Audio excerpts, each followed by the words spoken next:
This is We Are the Promised Land. I'm free for all. Welcome. You was on the phone and you was on the phone in Vietnam. Yes, I was a radio man for a while. Yeah. Okay. I was a radio man Mm-hmm. on the radio. Oh my gosh.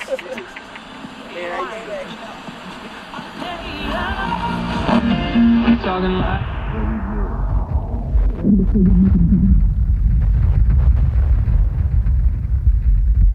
I don't want to take up your Okay, time. my with this. question to you, Annette Hollowell, why do men create wars? Why I do guess we? if I knew that, I'd know a lot more than everybody Donald else Trump, right? on this planet.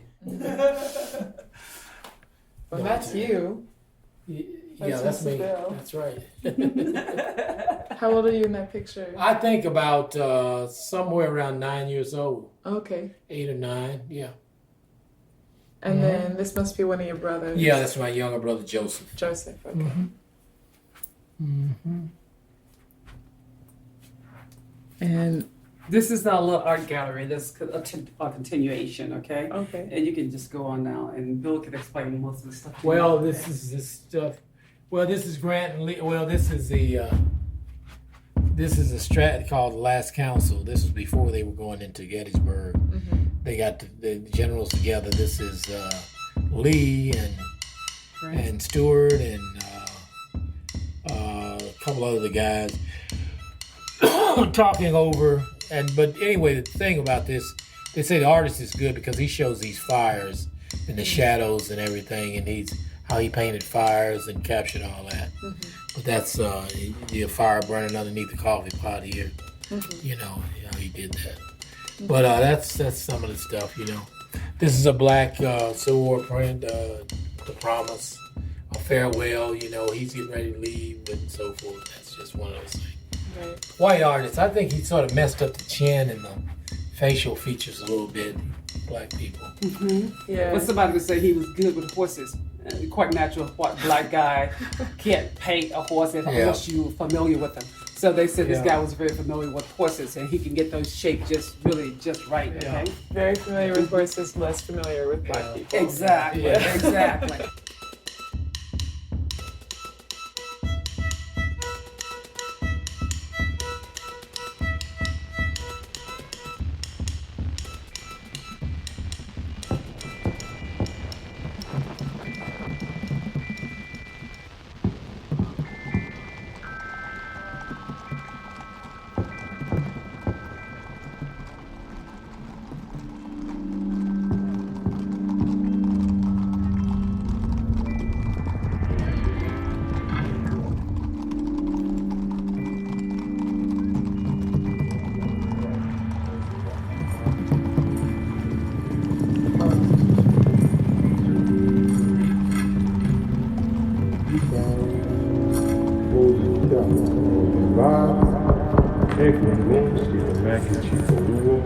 Baba Femi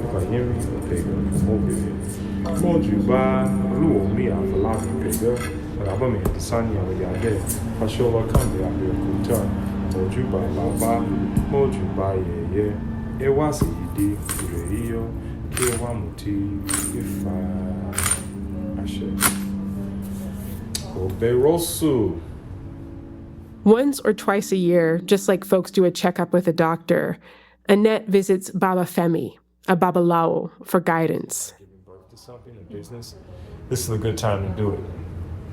The reason why I say mom, the first pattern hit, then I just watched it develop. Where's your father? He's in North Mississippi. Okay, Yeah. how's everything going here?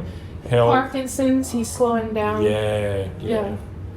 This is showing up a lot, and because in the off position, there's this thing coming about the sins of the father. And what it talks about is the father's health deteriorating because of not being able to let go or reconcile from old hurts. So there may be some guilt. Now, why would that show up? When you get a pattern like that, it speaks of when you make the choices of yesterday impact today, the choices of today impact tomorrow.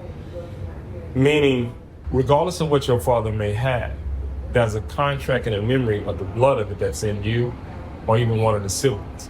So this is where it talks about how the choices you make today can break the curses from yesterday. In other words, if your father feels as though he didn't complete something, it could be up to you to complete it.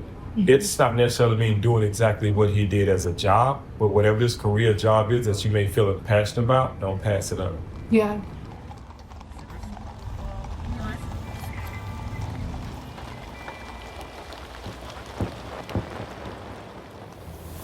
I have, probably been pretty successful in some things, military, police, all that stuff. But I know that there's a lot of room for improvement in my personal life. That, and I'm probably not as good a person as a lot of my ancestors were. With the men, when I think about how my mother talks about my dad and how she talks about her dad and all that stuff. I don't walk on water. I get all, I drown, I almost drown.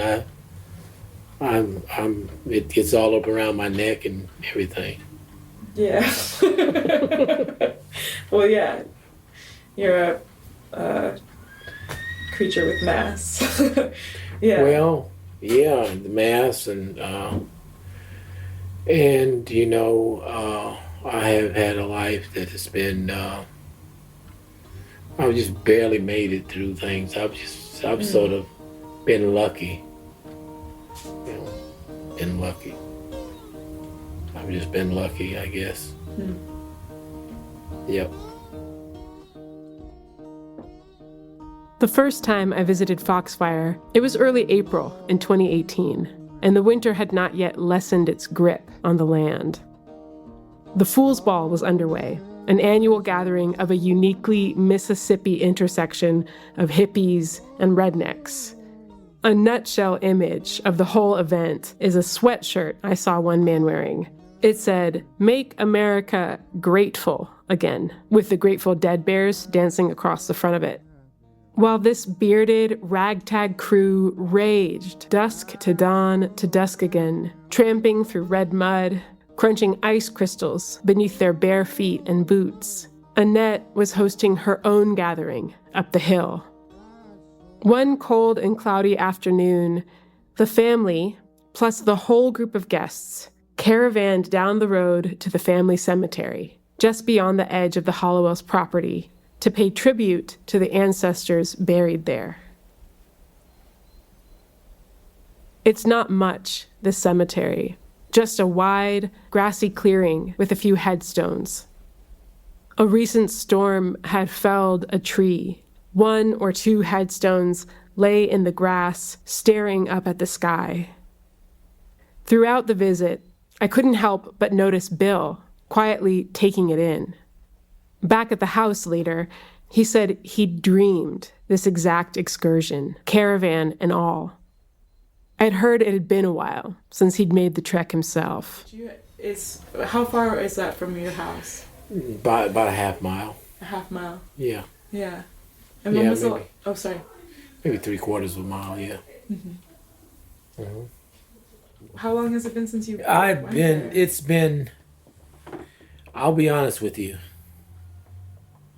probably, time slips away quickly. Probably closer to 5 years, and I drive past there every day and I just never stop. That's the thing that sort of had an impact on me because, I'm in a hurry doing other things and got to get my priorities straight. That should have been more of a priority, Bill is being hard on himself. He's busy, especially when they're hosting an event. On those days, he will usually get up with the sun and work until folks wrap up for the night, often well after midnight. Laid back but serious, he's a man of action, the strong, silent type. Kind and polite, paternal to a T. His laugh comes easy most of the time. But just now, with the music of the Fool's Ball wafting up the hill through the spring drizzle, that's not the vibe. Preachers and religious people will stand up and say that they're blessed or they're being watched over or they're special because of the things that God has done in their life, and that's good.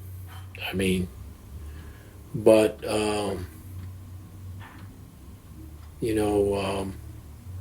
think the Vietnam War made me question a lot of things, and that happens in the lives of people. And I don't know if it's a blessing to wake up every morning, but then eventually you won't wake up.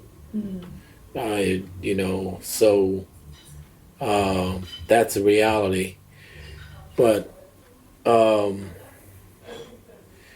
that's where I think there's a disconnect in the way that I think, in the way that my dad probably thought, the way I saw him thinking, and my grandfather, because I come from a family where there's a line of preachers too. There's a bunch of preachers in the family. And I'm not into all that. I'm trying to be honest. I'll be just kind of candid with you about that. But everybody has to seek self-improvement, and I'm a man 65 years old, and I'm not there yet. I've still got a lot of self-improvement I need to do. Yeah, I mean, because I realize that I make mistakes every day, and there's things I do and I wish I hadn't done. And that's the way it is. Got to move on and slam the door on that and move on to another chapter. Yeah. Do the damage repair. Once it happens, then you got to go back and try and repair things and damage control. I mean, even just within yourself, right? Oh, absolutely. That's what I'm talking about. Yeah. Within yourself. Yeah, that's it. When I was a company commander, battalion commander, I thought that I knew exactly what was going on, but then you have people who will say, "Sir, but this, let me talk to you about this," and you realize that maybe I blew that one. Yeah. Sometimes you make decisions that you think you're correct in making a decision, but you got to reconsider. Yep. But that's life, and you kind of keep moving forward, So that's what I've got to do. My reality, that reality sinks in on me more and more every day the older I get. As I understand that you've got to try to make the most, slow down and put things in better perspective. So that trip helped me to do that. It's a good thing.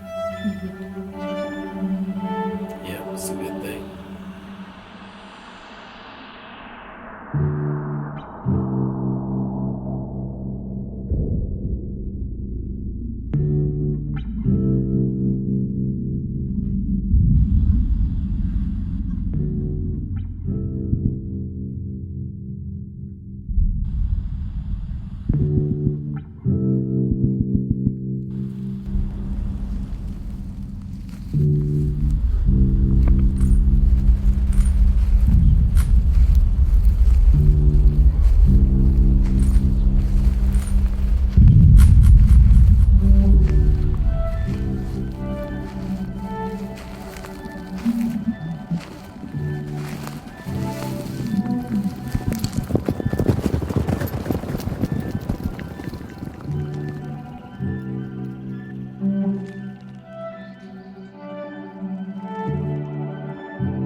Violence and theft are as fundamental to Mississippi as they are to the rest of America. Land theft, labor theft, murder, rape, intimidation, torture, all of this was used to establish the wealth and secure the status of the planter class. As society has grown to favor slower forms of violence, white-collar methods like law and bureaucracy, the two streams have converged to create a particularly sticky thicket, one that many Black folk have become adept at navigating, but which still may not let them leave whole. It's almost as if to gain within this system, requires sacrifice. Not in the sanitized, metaphorical sense we use these days, but in the old school sense of the word. A blood offering to keep merciless deities from devouring the children before they're grown.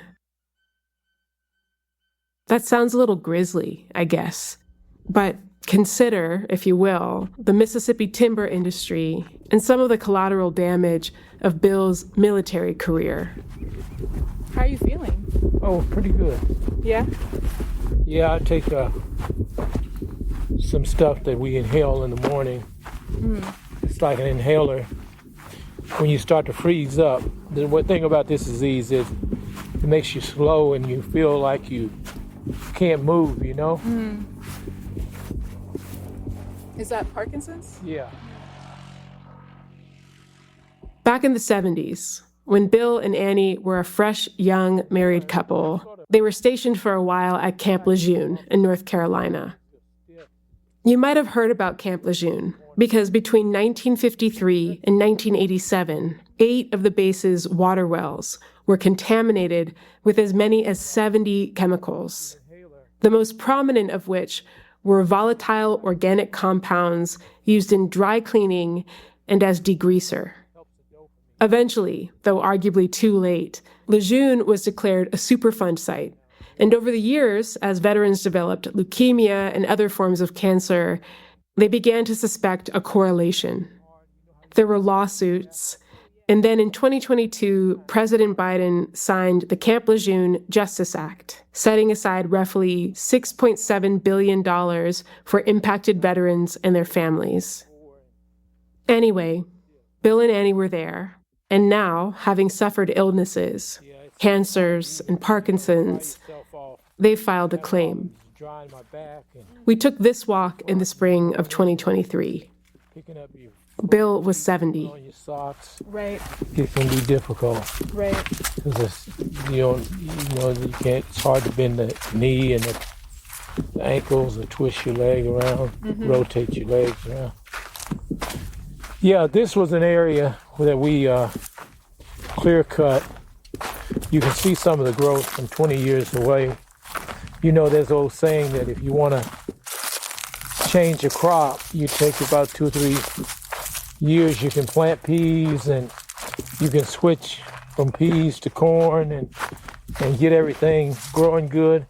If you want to, they say if you want to change trees out or forests, it takes about 20 to 30 years. This is about a 20-year growth, you know. They say if you want to change people, it takes about 300 years, 300 years. I think that explains a lot of where we are here in the States. Yeah. I'll lead the way here. Okay.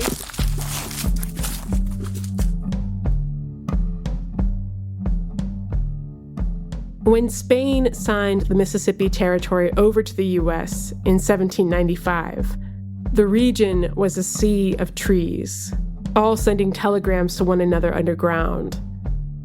Clear-cutting is when you convert a forest to capital quickly, cutting the whole community off at the knees. With Indian removal in the 1830s came a burgeoning timber industry. Enslaved people slowly cleared frontier land by hand and by fire to make way for cotton and other development. There were free white and native folks working in the industry as well.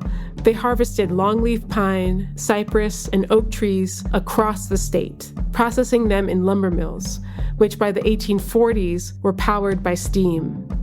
Mississippi's timber industry continued to grow after the Civil War, hitting its peak between 1900 and 1920, right around the time Annette Hollowell was stacking his coins to buy the family land. Today, according to Mississippi's Department of Agriculture and Commerce, 65% of the state is considered forest land. That's over 19 million acres, almost 80% of which is privately owned. Timber is the #1 agricultural commodity for more than half the counties statewide, producing over $1 billion in annual revenue. Like a lot of folks here, the Hollowells have made sacrifices to Mississippi timber for at least a century.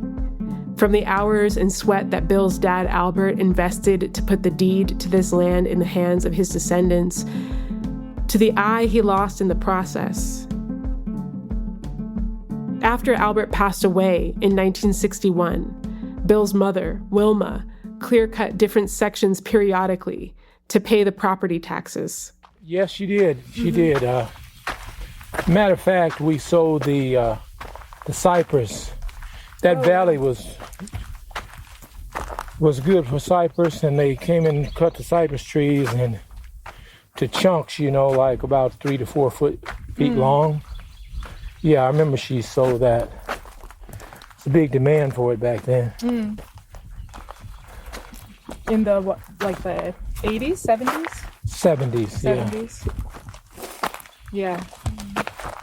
A lot of farmers look forward to that because timber is a pretty good moneymaker. Yeah. Yeah, valuable.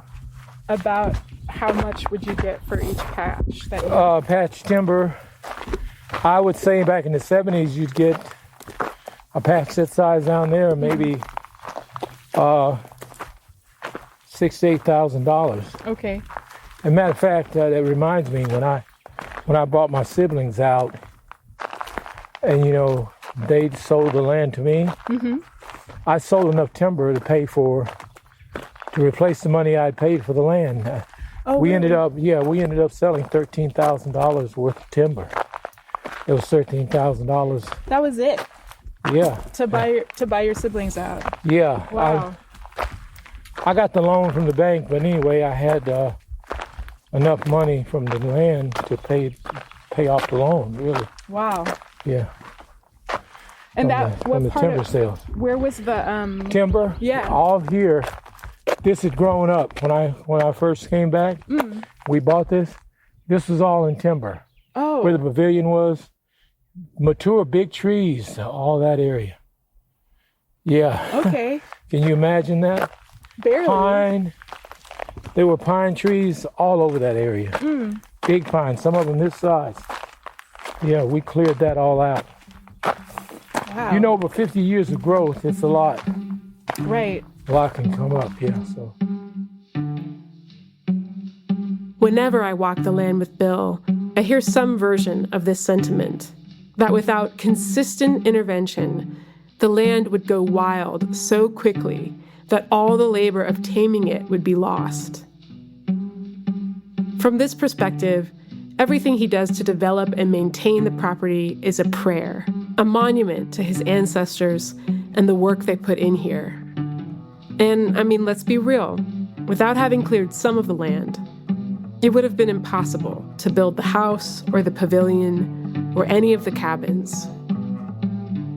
Is there, so that spot was cut in 2018? 2018, this whole valley here Oh, this whole valley, okay. was redone. We didn't, if you look just along these trees here, there's an intermittent stream, it's water. It stays wet. It runs, the water runs down that, where those trees are, And eventually we'll clean that out, the brush out. But yeah, 2018, we came in because you couldn't drive through here. I wanted an area that we could, you could walk and do a walking trail, a driving trail for four-wheelers. We would have the option of planting truck patches, like we said, along here.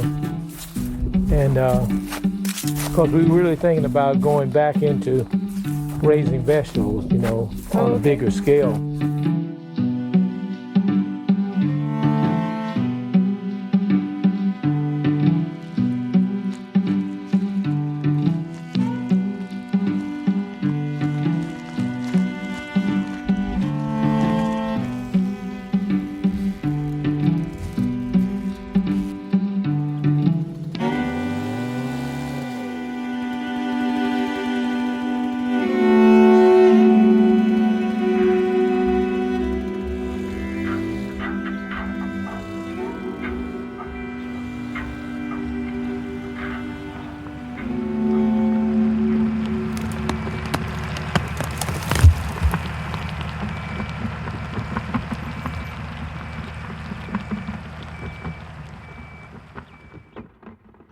My dad always says if you were to just leave the land alone for like 3 years, if you look up in 3 years, you'd have trees, That's how like fertile it is out there. So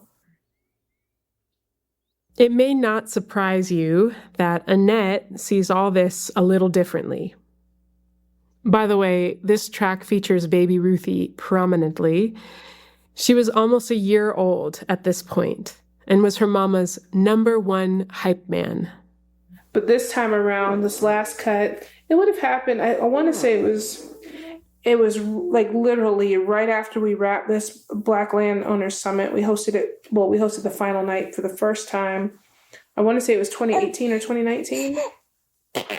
And we had literally been talking about different ways of grazing and farming that didn't involve like cutting down trees. Like instead of like clearing pastures for cows to be in, you just let them graze around the trees. And like I can't remember the exact term for what it's called, but it's a style of farming and grazing and stuff that I had been talking to my dad about, and so had a couple of our visitors that were there for the landowner summit. And then like the next day I woke up because I heard all this buzzing going on, and it was chainsaws. And they were already cutting the trees down. And I was so pissed at my dad because I was just like, really? Just because these lumber companies, like the season, not every season, but there'll be a season where they come through and like they hit up everybody. And so we got swept up in that too. So it was totally a unilateral decision that he made to go in there and cut like that. And I remember I was just fussing at him, and Selah came in there and she said, "Papa, do you want to die?" And he was like, "I mean, no, I don't really, Selah." And she's like, "Well, if you keep cutting these trees, everything's going to die. You're going to die too. Like you can't be out here cutting shit down, Papa. Like, these aren't habitats, and like it's not cleaning the air and all this stuff." So yeah, I remember, "Papa, do you want to die?" Yeah. Yeah. But it's done. And what remains behind is what the girls and I dubbed the Elephant Graveyard, riding through there on the 4x4 and walking through there in the years following since those trees were felled. It's all these trunks, all these limbs, all these tree parts that didn't get harvested and taken away, just lying on top of each other like a river of tree carcasses. And as it started to dry out and decay over the years, it was like, oh, it's like Lion King Elephant Graveyard, It really does resemble a boneyard. Mosaic heaps of sun-bleached pine with tiny mushrooms fruiting in the grooves, blink blank-eyed at the too bright sky. There is no shade, just a wealth of brambles who don't know better than to claw at your clothes and beg for nothing in the ditch where small trees gather and water pools, appears still until you catch the whisper of its movement in the corner of your ear, snaking through the dark of underground. It is a sound that is not so easily detangled from the rush and splash of tall brown grass that licks your legs up to the hips, mimics memory of the ancient place this used to be, back when the land here was submerged in salt water and ancient leviathans soared above the dolomite like clouds. The graveyard, as we call it, is only about half of where the forest used to be. Here, where I'm walking with Bill, the grass is green, and there is a solid stand of young trees congregating around the place where water flows and forms a seasonal stream.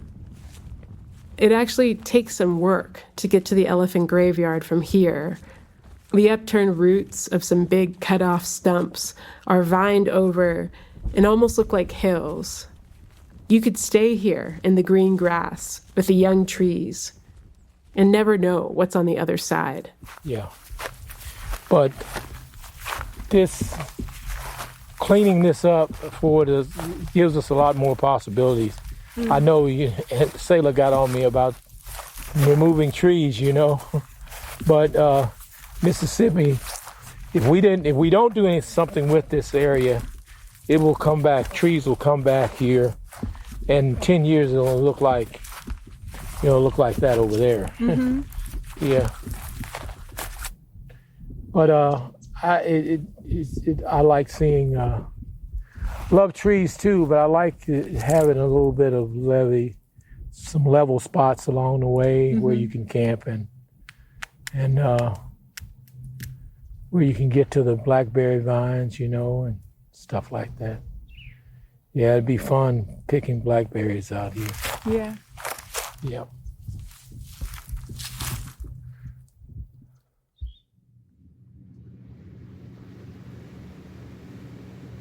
I mean, I know my parents have reasons for how they do things, and it's not born of inexperience, I know that some things will have to be cut and some things have to be moved and some spaces have to be smoothed and all of that. And, water is constantly washing and eroding, but, keep cutting, that creates those erosion problems too. In addition to it just being red clay out there. So, yeah.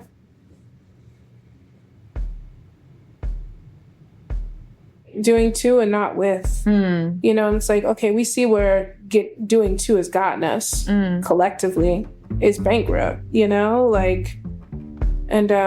acting like we don't have models or we don't have a history that suggests a different way of being with the land is just, I think it's emblematic of, how fucked up and how far off things have gotten and how disconnected we are, and we've allowed ourselves to become.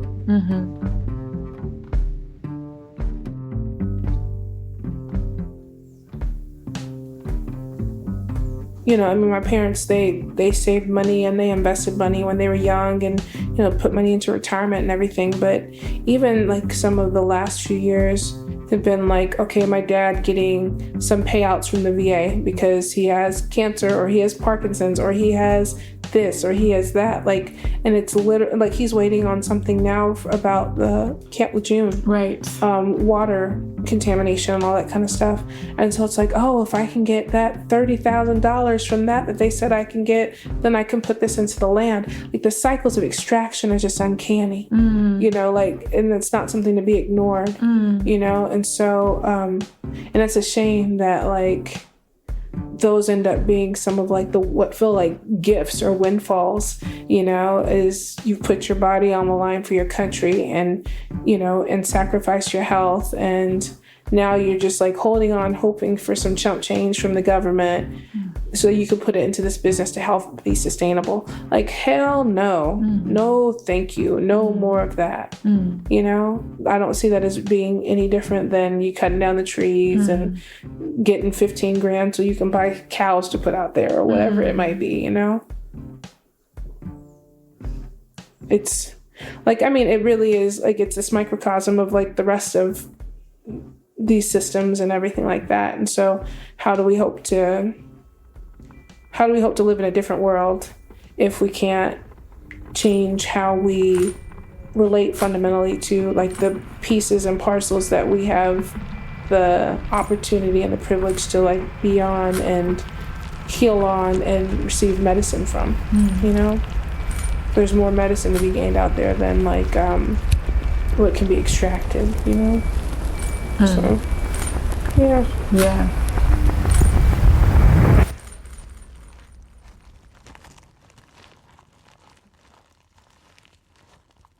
In the last decade, some academics have started referring to the epoch of Earth we are currently in as the Plantationocene.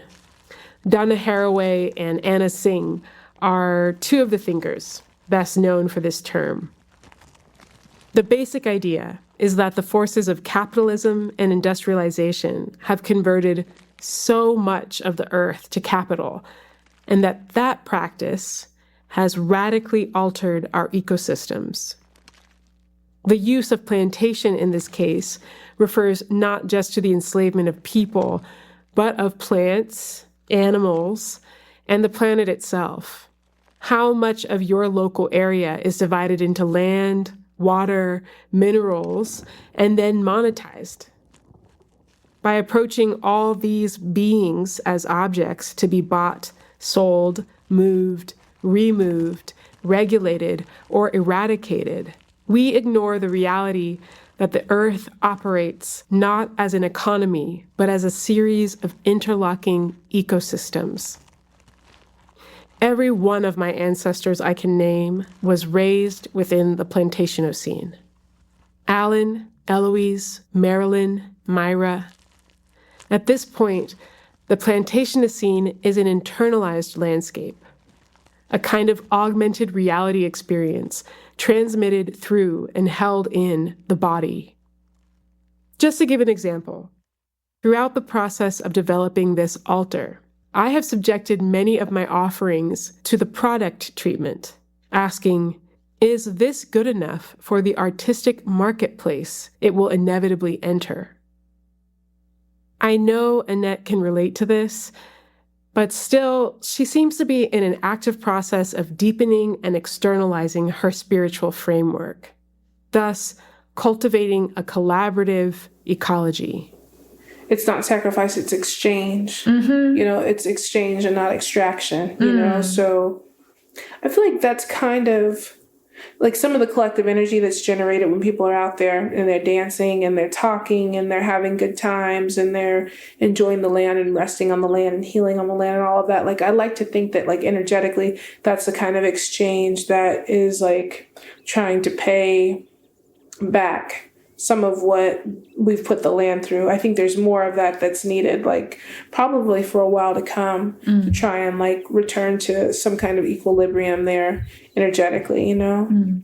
I don't know exactly what it looks like, you know, but I know that like feet stomping and hands clapping and like just that kind of like jubilation is part of that, you know, is part of that.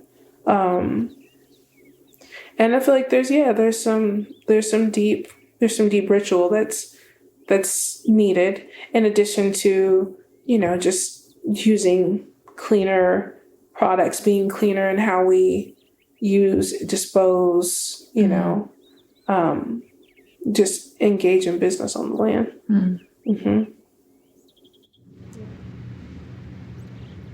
I feel like entering into this next 100-year visioning and inquiry and stuff.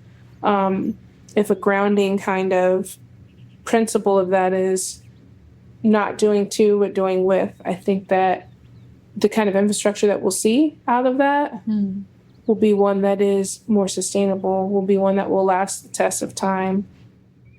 We'll see. Like, it sounds good. It's like more of that, like, oh, theoretically, we're going to do this way, and we're going to do that way. We're not going to do this at all. It's like, yeah. So we'll see.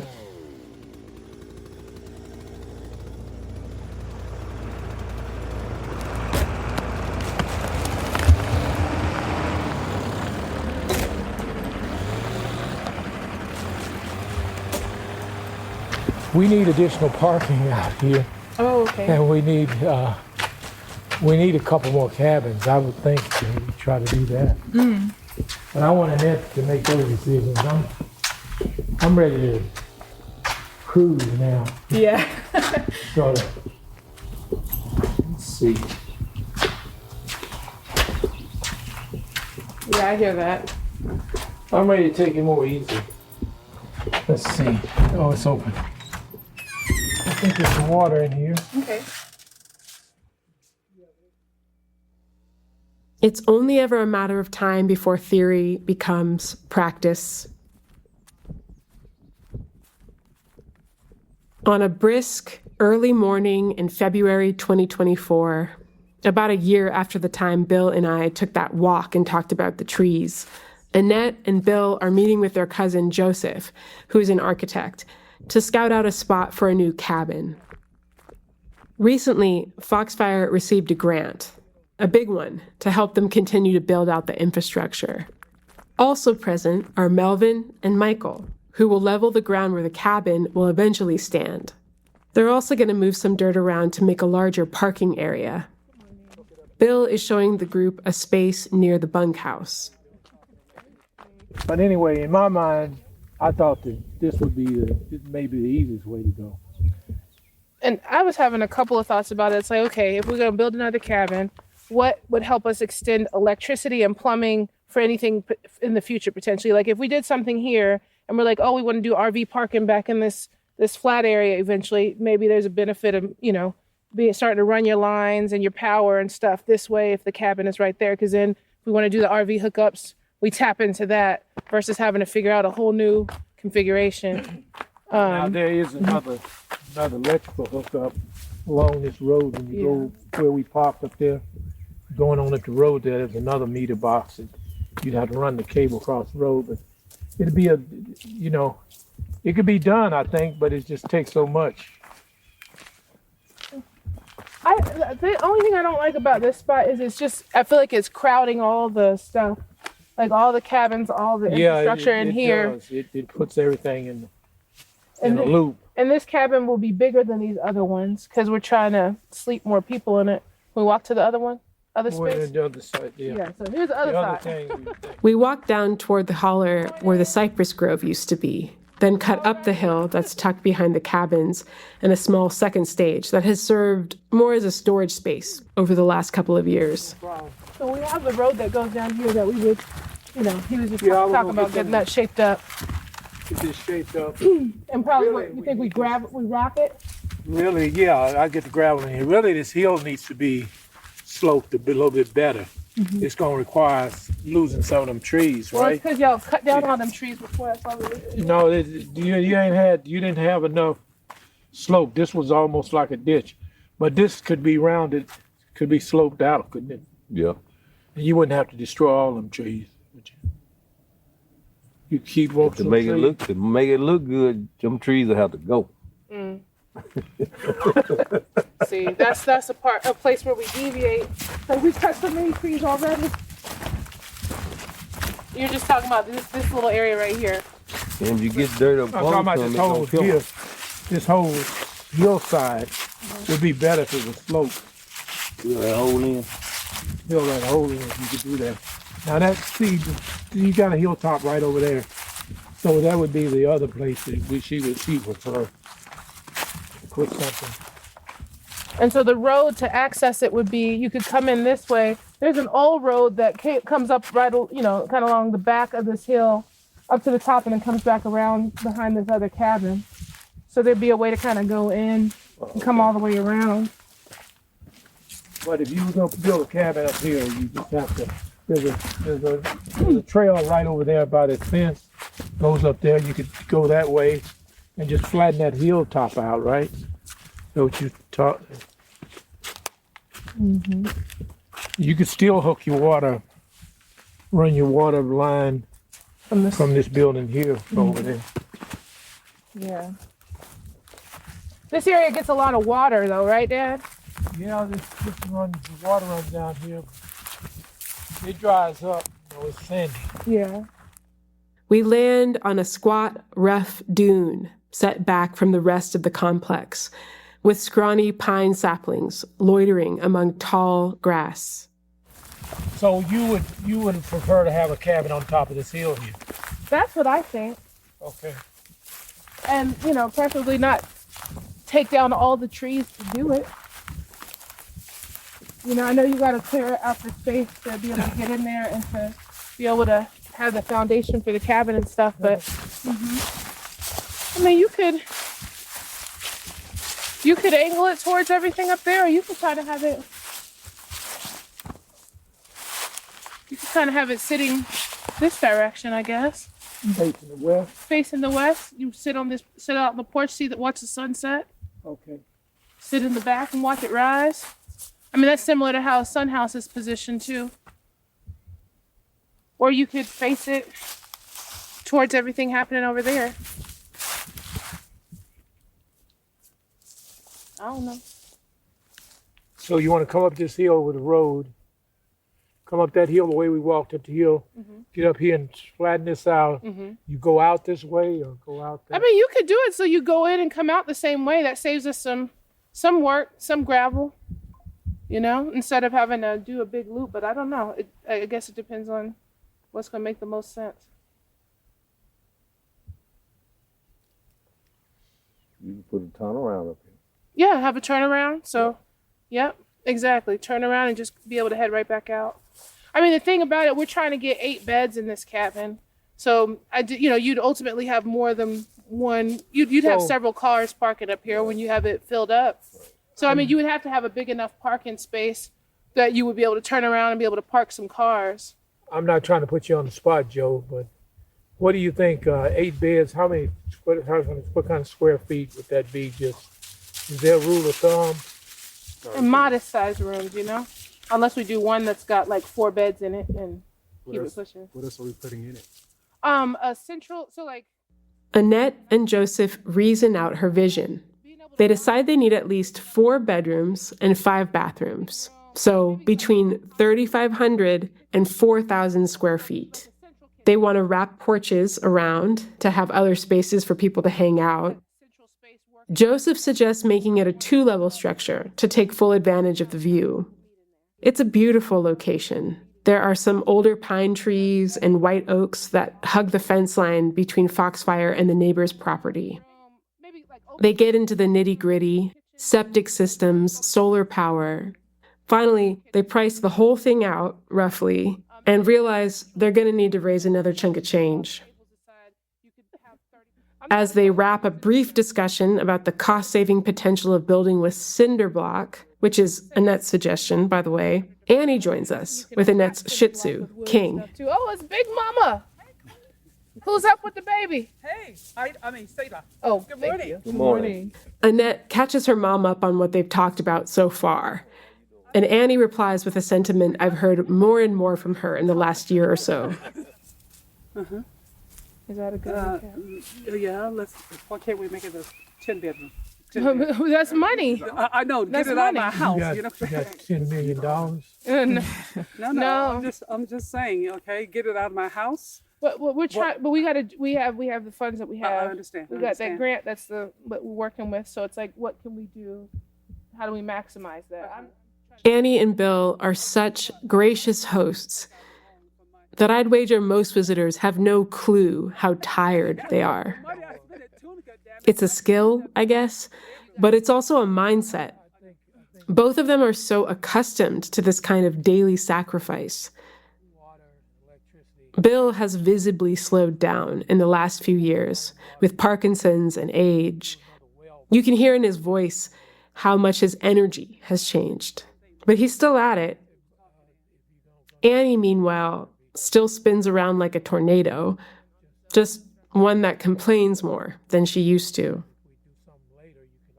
It's comments like this, in which Annie voices a desire to have more of a boundary between her home and her business, that show that years of daily grind are finally wearing on her.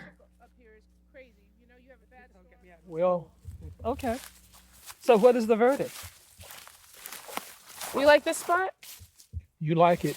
It's fine. It's good to me. We could go ahead and get the dozer work done and the landscaping, a little bit of what I call landscaping, them bringing the dozer in here and flatten it up. Anyway, I think we got a site agreement that we got to just want to go with this site. Mm-hmm. Then want to get some more numbers from him, some figures. Mm-hmm. And then we can look at trying to do some over here in the parking area. I got the money to do that. The parking? Parking area. Mm-hmm. Yeah. Okay. Okay. Go ahead, little soldier. Well done. We make our way back to the main road by the pavilion. Parking is a perennial problem at Foxfire. I guess it's one drawback to being such a popular venue. But part of the problem is that this is the hill country. The terrain is dynamic, and sometimes misleadingly so. Ditches become gullies and bluffs far too easily. Annette suggests a spot on the lawn to the left of the road as you drive in. What about parking in here? That's Not like a huge amount of parking? That's what we do. They do park. I know, like not necessarily like a huge amount, like 40 cars are in here or something, but like even if you were able to put like 15, 20 cars in there. We do when Designated, you know how some This places. place is full. This side is full, that side is full, and all the way up to the house is full. Okay. Okay? Shit. I know. Hey, I'd be so pissed when they kill my grass. I just cut it and then I come out and get somebody to go through here with a damn truck and left the track. Boy, I said, now watch you put them back there. Where the shade is, fill that in. You can park cars all the way back there. You can get 2, 3 rows of cars in there. We don't have to take out any trees. No trees. This would be a parking lot after you. That makes sense. It goes back to that. And your proximity to the pavilion. Yeah, they can walk off, but then we get this dip here because that's a runoff for that septic tank anyway, the big septic tank. But fill this in right here. Park cars in here. Put some gravel in here. We can gravel this in. This will take a lot of that pressure off of the road. all the road and all that stuff. Yeah. So I'm ready to let these guys, we get them do that. Well, this would be a lot of added parking here, especially if you could kind of designate it off so people were parking in rows. Now that everyone's agreed on the new parking area, Bill brings us back down to earth. Was there anything else? Yeah, well, there's one more thing I'd like to show you. Okay. Where they're gonna get the dirt from. Yeah. You wanna look at this? I was thinking it'd be Mike, and I was thinking, well, it's just in my mind. I thought it would be easier to get the dirt closer from a closer by area. We talked about getting it a little bit further down this hollow. We head toward the holler Annette calls the Elephant Graveyard, by way of the pine grove just off the main road. By now you know that Bill Hollowell is a no-nonsense type, which is why earnest ideas, like this one, that show his softer side, are so endearing. I was thinking, Mom don't agree, that'd be a perfect petting zoo if you had some little animals down there. You Petting could zoo? fence in. Down by the pond? They could stand up here and look down there. You go in the gate down there, you go to the gate. What kind of animals? Say just a few little not stalls, but Lamb, stuff like that. and goats will keep it eating out down there. That's true. That's what we're going to keep that. Keep that underbrush and stuff. Put a horse down in there. I was thinking maybe you'd be able to get some dirt from over here. That box, all that's got to go. Here. You know, that is all. Now you're gonna go and get dirt from over there, okay? And that's gonna leave a soft spot. Get it where the the ditch is high, okay? And you know, something that can't be seen. This can be seen when you got a wedding and all that stuff going on, okay? But over here, you won't be able to see all this. You have those big ditches over there. Use that dirt over there. Do that make sense? Well, let me just show you something. Let's walk. Because this area is beautiful. It is. That's what I'm saying. This area is beautiful. This path, where all that grass has grown back after the trees and stuff are gone. Yeah. You talking about taking dirt from back here? Don't do that. Get it from over here. Look at those fields going up here. You're going to cut a road up through here anyway. So use that as the starting part. Okay? Instead of chopping this all up. Well, I was looking at a flat area down here. This is. Well, let's walk on down a little bit. Just look. We're just looking, Mom. We're just looking. We're just looking. I love this area back here. It's So do I. So do I. Okay? Some more dirt down there. I think that's what we looked at before. That's all I see the point. What you think, Mom? But this right here. Look at This this. opens this up. Because then you get more of that kind of grassy effect and area in here. But you have the array of trees that's going through here, okay? And they cut down on some of the sound that's coming out of the pavilion, okay? as No, well. he's not cutting this. No. I'm just saying. I'm looking at the We're not array cutting of any trees. for beautification around this place here. Okay, that's what I'm looking at. Okay, but if you go up on the hill where you don't have a lot of trees, you got a lot of dirt. Use that area. Okay, use that area. Yeah, just this hill. He's just talking about this. Earlier in the episode, Bill recognized that he'd made some bad calls in his military career. Or, I guess I should say, some choices he regretted. This morning, with Annette and Big Mama all considering the repercussions of each move together, it seems they all feel the weight of decisions made too hastily. As partners in stewardship, they all seem determined not to sacrifice any vital players. You okay with that, Mom? Then there's an area down there where there's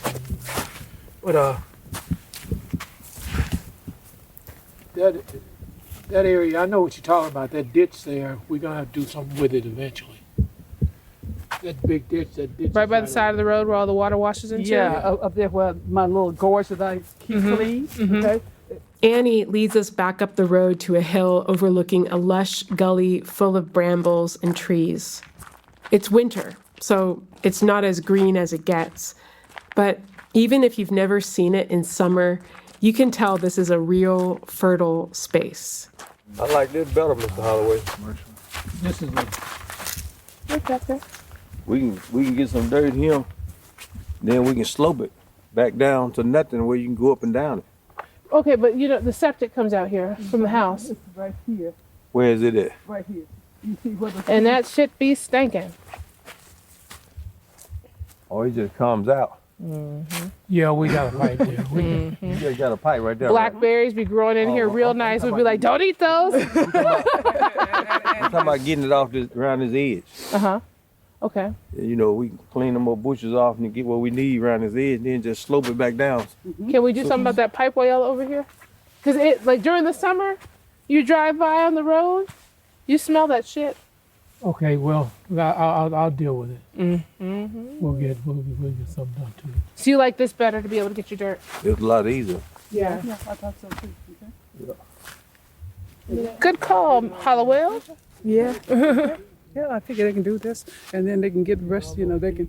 Where Erica's working, we incorporate this. All this is kind of like for parking and beautification. Okay. Just don't tear out all those little pine trees, those baby pines. Leave those in there. People can drive around that. That grove of trees in there. Leave the trees. Leave the trees. Just let folks park around, go around. Let's leave the trees. We done cut down enough trees for 20 And then years. people come in and they camp. We have those girls that come out here and they did a camping area right down here. So that was really neat. Okay? Yeah, that was nice. That was people neat. being able to camp down there. That was real nice. Yeah. And just like that, a new parking area is born, and a grove of young pines is preserved.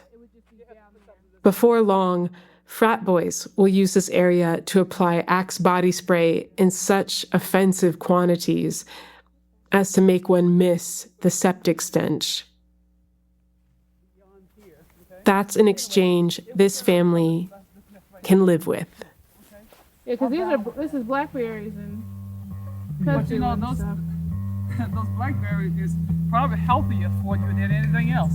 Because they got that shit in it. Yeah, that's the. I'd rather not have what they Hollowell did. blackberries, the shitty Hollowell blackberries. In Germany, you wonder how. No, I'll take cow shit over some Hollowell shit. Not with human waste, Mom. You get into trouble with that. Yeah, you gotta go through a cycle of. It's got to be Come and composting. pull that stuff out and water and spray those fields. Okay, well, we're not doing that here. I know, Between the I'm medications and everything else. We'd probably be healthier. I don't know, but you want to eat your, Ooh, if you saute it right, it probably tastes good. Lord have mercy. Oh, God. We're going to leave that for the mother folks. Anything in butter, right? Hello, darling. Enough butter, enough salt. A little sugar. A little sugar. Lord. Okay, anyway. Secret recipes. Okay. So we're going to move the dirt from here. When y'all getting started today? No, like not at all.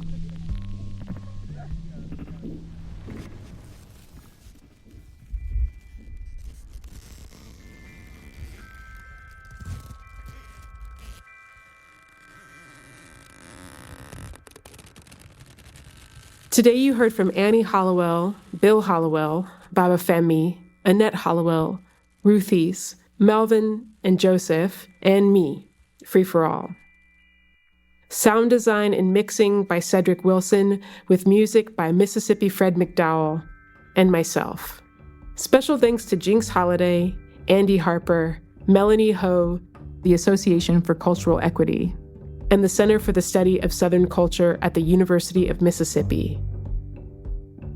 Our virtual altar was brought to life by Alleyha Dannett of Ancient Future Fourest, with photography by Jay Williams and Jasmine B. Johnson. Our house historian is Rhondalyn Peairs. We Are the Promised Land is produced by me, Free for All, in collaboration with Annette Hollowell.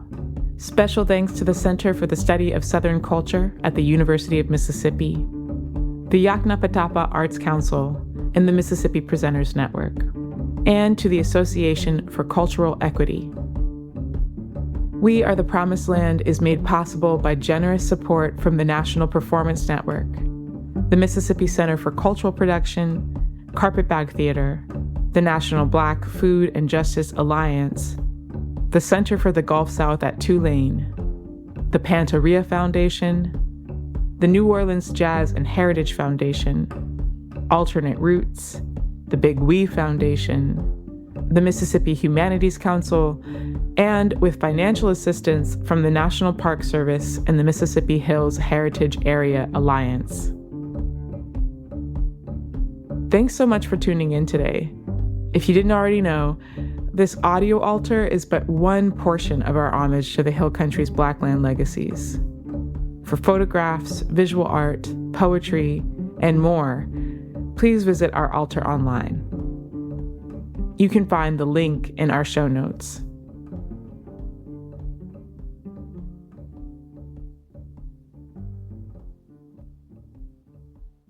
These horses want to know if we brought something to eat. Yeah, I didn't realize he was that close to me until I turned around. Hello. Yeah, that's not food. Sorry. Oh, yeah.